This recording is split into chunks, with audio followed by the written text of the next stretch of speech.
viewers, welcome to my next video. आज दी video IDC 2 MDC 2 reading poetry students ਦੇ ਲਈ ਹੈ। ਰੀਡਿੰਗ ਪੋਇਟਰੀ ਦੀ ਸਭ ਤੋਂ ਲਾਸਟ ਪੋਇਮ ਨਿਜ਼ਮ ਐਜ਼ੇਕਲ ਦੀ poem night of the scorpion. Scorpion ਮਤਲਬ ਬਿੱਛੂ। ਇਸ ਤੋਂ ਪਹਿਲਾਂ ਜੋ ਸੈਕਸ਼ਨ ਬੀ ਦੀਆਂ ਸਾਰੀਆਂ ਹੀ poems where the mind is without fear, people's song, I sit and look out and last one we are doing Nissim Ezekiel's poem night of the scorpion जो है। पहला दियाँ 3 पोएम्स ऑलरेडी अपलोडिड है, ये मैं हुण करवान जा रही हाँ। सैक्शन ए करवाना पॉसिबल नहीं होएगा क्योंकि थोड़ी हैल्थ इशू है, तो अज की डेट दे विच वो नहीं करवा पाऊँगी। Section B plus terms single term short notes किमें लिखनी है जी। शॉर्ट नोट 2 नंबर का भी आ जाए, 4 नंबर का भी आ जाए, किस तरीके नाल लिखना है, पेपर किमें आएगा, किमें तैयारी करनी है, सिलेबस की है, ये वीडियो सारियां ऑलरेडी अपलोडिड हैं। निज़म एज़ेकल पहला तो कौन है देखो, 450 तो 500 शब्दों के विच तुसीं आंसर अटैम्प्ट करना है बेटा, तो इसलिए ज़रूरी है कि तुसीं पोइट बारे भी बहुत डिटेल्ड इन्फॉर्मेशन दो। निज़म एज़ेकल was born in Bombay, means he is an Indian poet। बहुत बड़ी गल है। His early education was also in Bombay, but later he studied in Birkbeck college London, मतलब वो लंडन ਦੇ ਵਿੱਚ चले गए। उस तो बाद वो लीड्स यूनिवर्सिटी ਦੇ ਵਿੱਚ पढ़े। In 1974 he was invited by United States government as part of a international visitor programme. तो उन्होंने इनवाइट किया गया 1974 ਦੇ ਵਿੱਚ US गवर्नमेंट द्वारा। In 1975 he was a cultural award visitor to Australia। फिर वो नेक्स्ट कंट्री आस्ट्रेलिया ਦੇ ਵਿੱਚ गए कल्चरल अवार्ड विजिटर ਦੇ ਲਈ। He retired from Bombay University where he was reader in American literature at university। तो फिर उन्होंने काम कित्थे कीता, बॉम्बे यूनिवर्सिटी दे विच एज अ रीडर। तो किस चीज़ का, अमेरिकन लिटरेचर के रीडर के तौर पर उन्होंने काम किया। हुण पोएम किस बारे है, पोएम की दस रही है। नाइट ऑफ द स्कॉर्पियन एक जो पोएम है can be understood at 2 levels, 2 level है इस पोएम के। On the surface level it is a story of rainy night when the speaker's mother is bitten by a scorpion. भी एक narrative poem है। यह किहड़ी पोएम है, it's which type of poem, narrative poem. हुण narrative poem हुंदी है जिहड़ी किसी स्टोरी नूं नरेट करती है, किसी इंसीडेंट नूं नरेट करती है। तो नरेटिव पोएम है जिस दे विच कि जो पोइट है उसकी मदर नूं स्कॉर्पियन ने डंग मारिया, जो कट लिया सॉरी, तो बिटन बाय स्कॉर्पियन। तो की होया, फिर नेबर्स जो है वो भज के आते हैं टू हेल्प विद लैंटर्स, मतलब लैंप लैके आते हैं, ठीक है, लालटेन लैके आते हैं, तो हेल्प कर बहुत कोशिश करते हैं बिच्छू नूं लभन दी। दे से मतलब अलग अलग प्रेयर्स बोलते हैं, लेडीज़ जो है प्रेयर्स बोलती हैं। The father tries all the medicines that he knows. तो बट जो पोएट के फादर है वो जिन्नियां उन्होंने मेडिसन पता है वो जो है उसकी कोशिश नाल जो स्कॉर्पियन के असर नूं, ठीक है, वो घट के असर नूं जो है घट करने की कोशिश करते हैं। लेटर द पोएम जो डिस्क्राइब करती है किस तरीके नाल जो लेडीज़ हैगियां वो रिएक्ट करदी हैं, तो वो जो मदर है वो रिकवर हो जाती है with the help of the treatment given by the father. हुण ये पोएम है बच्चे, उम्मीद करते हैं तुसी जो है इस पोएम नूं थॉरली स्टडी कर लिया होएगा। अज का मेन टॉपिक साडा रहेगा टू रीड समरी, ठीक है। तो इस लास्ट लाइन तुसी बहुत इंपॉर्टेंट है, थीम ही है सब एक हिसाब नाल इस पोएम का। तुसी बिल्कुल अपने आंसर्स दे विच जरूर मैंशन करके आने हैं क्योंकि ये थीम प्रेजेंट करते हैं। My mother only sad thank God the scorpion picked on me and spared my children.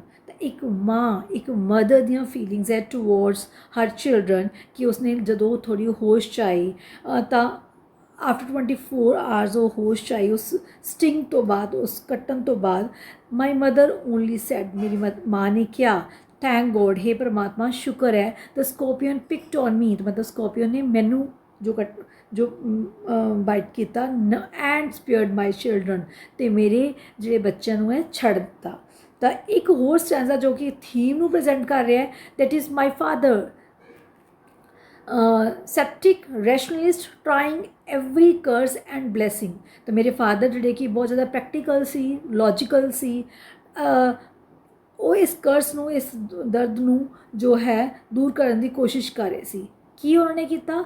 Powder mixture herb and hybrid. ਤਾਂ ਉਹਨੇ ਇੱਕ ਪਾਊਡਰ ਬਣਾਇਆ, ਇੱਕ ਮਿਕਸਚਰ ਬਣਾਇਆ ਹਰਬਸ ਦਾ, ਠੀਕ ਹੈ, ਜੋ ਜੜੀ ਬੂਟੀਆਂ ਦਾ। He even poured a little paraffin upon the bitten toe and put a match to it. ਤਾਂ ਉਹਨਾਂ ਨੇ ਪੈਰਾਫੀਨ ਹੁੰਦਾ ਮਿੱਟੀ ਦਾ ਤੇਲ ਪਾਇਆ ਮੇਰੀ ਮਦਰ ਦੀ ਟੋ 'ਤੇ, ਟੋ ਮਤਲਬ ਅੰਗੂਠੇ 'ਤੇ, ਜਿੱਥੇ ਜਿਹੜੇ ਪੈਰ 'ਤੇ ਸਕੋਰਪੀਓ ਨੇ ਜੋ ਕੱਟਿਆ ਸੀ। ਅਤੇ ਉਸ ਤੋਂ ਬਾਅਦ ਉਸ 'ਤੇ ਮਾਚਿਸ ਨਾਲ ਅੱਗ ਲਾ ਦਿੱਤੀ। ਉਸ ਫਲੇਮ ਨਾਲ ਜੋ ਪਰਟੀਕੂਲਰ ਹਿੱਸਾ ਉਹਨਾਂ ਕੋਲ ਸੜ ਗਿਆ ਅਤੇ ਉਸਦਾ ਜ਼ਹਿਰ ਹੈ ਫੈਲਣਾ ਬੰਦ ਹੋ ਗਿਆ। I watch the flame feeding on my mother, I watch the holy man perform his rites. ਤਾਂ ਨਾਲ ਦੀ ਨਾਲ ਹੀ ਜਿਹੜੇ ਬਾਕੀ ਜੋ ਨੇਬਰਸ ਖੜੇ ਸੀ ਉਹ ਕੀ ਕਰ ਰਹੇ ਸੀ? ਪ੍ਰੇਅਰ ਕਰ ਰਹੇ ਸੀ ਮੇਰੀ ਮਦਰ ਦੇ ਲਈ। After 20 hours it loss is sting. ਤਾਂ ਮਤਲਬ 24 ਘੰਟੇ ਬਾਅਦ ਉਹ ਜ਼ਖਮ ਹੈ ਉਹਦੇ 'ਚੋਂ ਅਸਰ ਚਲਾ ਗਿਆ। ਤਾਂ ਇਹ ਲਾਸਟ ਲਾਈਨ ਹੈ, ਤਾਂ ਬੇਟਾ ਤੁਸੀਂ ਆਪਣੇ ਆਨਸਰ ਦੇ ਵਿੱਚ ਜ਼ਰੂਰ ਮੈਂਸ਼ਨ ਕਰਨੀ ਹੈ। You will get very good marks. Next ਦੇਖੋ ਬੱਚੇ, night of the scorpion by Nissim Ezekiel. ਮੈਂ ਬੁੱਕ ਤੋਂ ਹੀ ਕਰਵਾ ਰਹੀ ਹਾਂ, ਟਾਈਮ ਨਹੀਂ ਸੀ, ਹੈਲਥ ਵੀ ਅਲਾਉ ਨਹੀਂ ਕਰ ਰਹੀ ਸੀ ਨੋਟਸ ਬਣਾਉਣ ਲਈ। ਤਾਂ ਸਭ ਤੋਂ ਪਹਿਲਾਂ ਇੰਟਰੋਡਕਸ਼ਨ ਆਫ ਪੋਇਮ ਜਿਹੜੀ ਕਿ ਅਸੀਂ ਪੜ੍ਹ ਚੁੱਕੇ ਹਾਂ। ਸਮਰੀ ਕੀ ਹੈ ਪੋਇਮ ਦੀ? ਦ ਨਰੇਟਰਸ ਮਦਰ ਵਾਜ਼ ਬਿਟਨ ਬਾਈ ਸਕੋਰਪੀਅਨ। ਹੁਣ ਨਰੇਟਰ ਦੀ ਜੋ ਮਦਰ ਹੈ ਉਹਨੂੰ ਕੀ ਹੈ? ਸਕੋਰਪੀਅਨ ਨੇ ਬਾਈਟ ਕੀਤਾ। After bitten her the poisonous insect had crawled away into the rain। ਤਾਂ ਉਸ ਤੋਂ ਬਾਅਦ ਬਾਈਟ ਕਰਨ ਤੋਂ ਬਾਅਦ ਜਿਹੜਾ ਉਹ ਸਕੋਰਪੀਅਨ ਹੈ ਉਹ ਕੀ ਕਰਦਾ ਹੈ? crawl away ਮਤਲਬ ਰੇਂਗਦਾ ਹੋਇਆ ਚਲਾ ਜਾਂਦਾ ਹੈ ਮੀਂਹ ਦੇ ਵਿੱਚ। a large number of villagers gathered there in no time। ਅਤੇ ਲਾਰਜ ਨੰਬਰ ਆਫ ਵਿਲੇਜਰਸ ਜਿਹੜੇ ਹੈ ਉੱਥੇ ਇਕੱਠੇ ਹੋ ਜਾਂਦੇ ਹੈ in no time, ਬਹੁਤ ਜਲਦੀ ਹੈਲਪ ਕਰਨ ਦੇ ਲਈ। they brought lanterns and candles, they tried to search for the scorpion but they were not able to find it। ਤਾਂ ਉਹ ਆਪਣੇ ਨਾਲ ਕੀ ਲਾਲਟਨ ਲੈ ਕੇ ਆਏ ਹੈ, ਮੋਮਬੱਤੀਆਂ ਲੈ ਕੇ ਆਏ ਹੈ ਤਾਂ ਕਿ ਉਹ ਸਕੋਰਪੀਅਨ ਨੂੰ ਲੱਭ ਸਕਣ, ਬਿੱਛੂ ਨੂੰ ਲੱਭ ਸਕਣ, ਪਰ ਉਹ ਨਹੀਂ ਲੱਭ ਪਾਉਂਦੇ। they felt sympathy for the narrator's mother। ਸਾਰੇ ਹੀ ਬਹੁਤ ਜ਼ਿਆਦਾ ਸਿੰਪਥੀ ਜੋ ਨਰੇਟਰ ਦੀ ਮਦਰ ਲਈ ਜਤਾ ਰਹੇ ਹੈ। they believed that the poison in her blood would spread with each movement of the scorpion। ਅਤੇ ਉਹ ਇਹ ਮੰਨਦੇ ਹੈ ਕਿ ਜਿਵੇਂ ਜਿਵੇਂ ਸਕੋਰਪੀਅਨ ਮੂਵ ਕਰੇਗਾ ਉਵੇਂ ਉਵੇਂ ਉਹਦੀ ਮਦਰ ਦੇ ਬਲੱਡ ਦੇ ਵਿੱਚ ਉਹਦਾ ਜ਼ਹਿਰ ਫੈਲਦਾ ਜਾਵੇਗਾ। they were superstitious ਮਤਲਬ ਅੰਧ ਵਿਸ਼ਵਾਸੀ ਹੈ।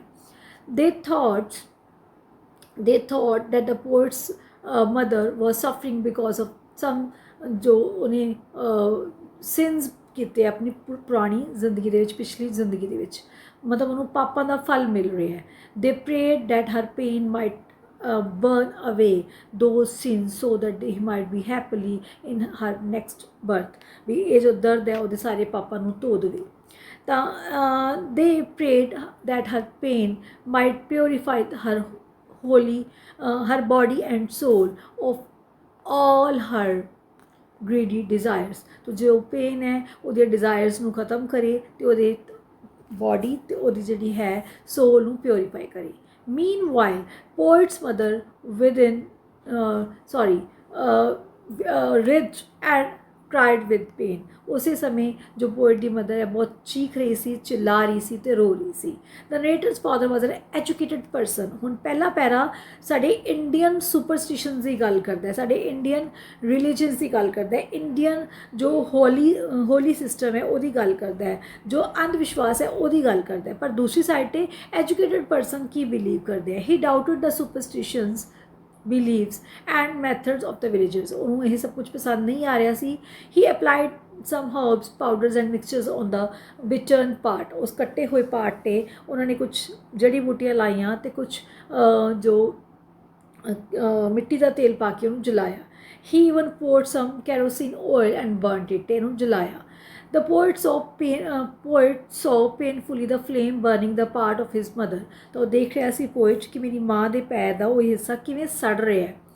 that had been bitten by the scorpion, ਜਿਹਨੂੰ ਕਿ ਸਕੋਰਪੀਅਨ ਨੇ ਡੰਗ ਮਾਰਿਆ ਸੀ। The villager priest ਜੋ ਆਪਣੀ ਉਹ ਕੀ ਕਰ ਰਹੇ ਸੀ, ਉਹ ਚੈਂਟ ਕਰ ਰਹੇ ਸੀ। ਚੈਂਟ ਮਤਲਬ ਆਪਣੀਆਂ ਜੋ ਹੋਲੀ ਸਮਝ ਹੈ ਮੰਤਰਾਜ਼ ਉਹ ਪੜ੍ਹ ਰਹੇ ਸੀ ਤਾਂ ਕਿ ਜੋ ਪੋਇਜ਼ਨ ਦਾ ਅਸਰ ਹੈ ਘੱਟ ਜੇ। ਦ pain lessons only after 20 hours. ਪਰ 24 ਘੰਟੇ ਬਾਅਦ ਉਹ ਪੇਨ ਗਈ, ਉਸ ਤੋਂ ਪਹਿਲਾਂ ਉਹ ਪੇਨ ਲੈਸਨ ਘੱਟ ਨਹੀਂ ਹੋਈ। ਦ ਨਰੇਟਰਸ ਮਦਰ ਵਾਜ਼ ਵੈਰੀ ਨੋਬਲ। ਬਹੁਤ ਹੀ ਉਦਾਰ ਸੀ ਉਹਦੀ ਮਾਂ ਨੇਚਰ ਦੀ। ਇੱਕ ਆਟੋਬਾਇਓਗ੍ਰਾਫੀਕਲ ਪੋਇਮ ਹੈ।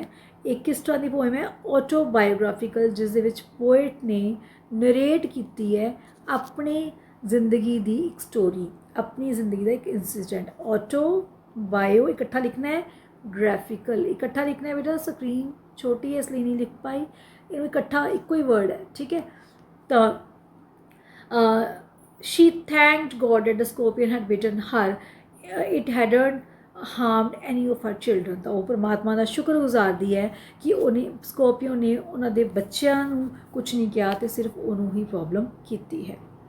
ਬੱਚੇ ਸ਼ੋਰਟ ਨੋਟਸ ਹਰ ਪੋਇਮ 'ਚੋਂ ਆ ਸਕਦੇ ਹੈ। ਇਸ ਪੋਇਮ ਦੇ ਸ਼ੋਰਟ ਨੋਟ ਕਰਾਂਗੇ ਅਸੀਂ। Why does the scorpion come out of its hiding place. जो स्कॉर्पियन है, बिच्छू है, अपनी हाइडिंग प्लेस से वापस क्यों आया? What was the reason? Because of the heavy rain. It had been raining for 10 hours, 10 घंटे तो नहीं पै रहा सी, इसलिए जो स्कॉर्पियन है अपनी जो है खुद चो निकल के वापस आया। Crowded under a sack of rice, किहदे थल्ले सीगा? एक चावलों की बोरी दे थल्ले। नैक्सट है बच्चे question, where does the scorpion carries its poison. Scorpion की पॉइजन कित्थे हुंदी है? इन इट्स टेल, उहदी जिहड़ी पूछ दे विच हुंदी है। How the peasants try to neutralise the effect of poison. उन्होंने पॉइजन के इफेक्ट को घटाने लई की कीता? What have they done?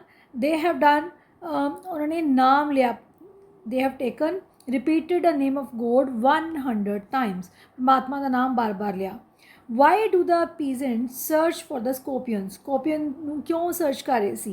They were looking for the scorpion, they wanted to kill it. They said that with every movement of the scorpion the poison of the in the mother's blood would also move.